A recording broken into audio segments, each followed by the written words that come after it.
Welcome to your Midday Sports. We begin with news on football. Ray and Nephew Jamaica Premier League leaders Cavalier take on MLS outfit FC Cincinnati in their first leg encounter in the CONCACAF Champions Cup at the National Stadium tonight starting at 9.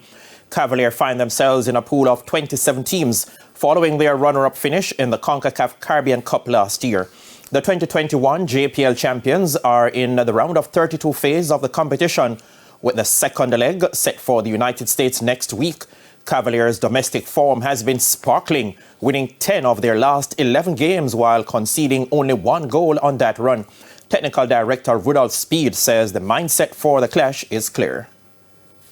Well, it's simple. At this stage, we need to keep them off a score sheet and try and get a goal. That's really our plan in the first, for the first leg, and that is what we have to plan for now. We can't think about what's going to happen in the second leg. We have to deal with that first. So try to keep us clean sheet and try to get some goals. That's what we're looking at. Speed added that the team will be slightly depleted, as well as an injury concern for their Premier League leading scorer. We will have our under-20 players because they are going to play for Jamaica in the under-20 World Cup qualifiers, so we'll lose a couple of really good players. I'm not sure the extent of the injury. Jalmar Calvin, our leading goal scorer today, because he had to come off hurt. But otherwise from that, we'll make an assessment. A Spanish court has found a former Brazil international and a Barcelona footballer Dani Alves guilty of raping a woman in a Barcelona nightclub. He has been sentenced to 4.5 years in prison. The 40-year-old Alves, who is one of the most decorated footballers in history, had denied sexually assaulting the woman in the early hours of December 31, 2022. His lawyer had asked for his acquittal, and Alves can appeal against the sentence.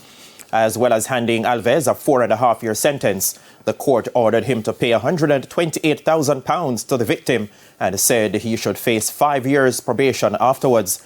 Prosecutors said Alves and his friend had bought champagne for 3 young women before enticing one of them to a VIP area of the nightclub with a toilet, which he had no knowledge about. They argued that it was at this point that Alves turned violent, forcing the woman to have sex despite her repeated request to leave. Barbados Pride were 89 for 2 at sports time, replying to the Jamaica Scorpions' first innings 269 on day 2 of their third round regional 4-day championship match at Sabina Park. The Pride, who began the day on 15 without loss, now trail by 180 runs. Skipper Craig Brathwaite and Jonathan Drakes are the not-out players on 26 and 31 respectively.